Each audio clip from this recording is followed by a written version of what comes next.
You ask Tiger to solve. This deals with linear equations with one unknown. The final result is x equals -7/6. Let's solve it step by step. Simplify the expression. Expand the parentheses. Group like terms. Simplify the arithmetic.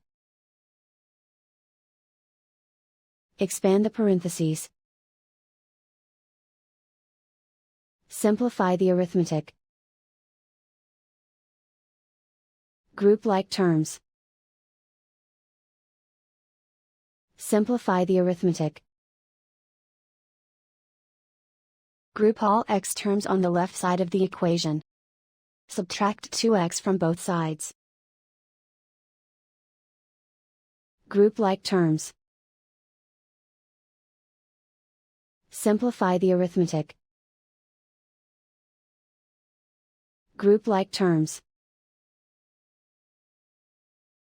Simplify the arithmetic. Group all constants on the right side of the equation. Subtract 3 from both sides. Simplify the arithmetic.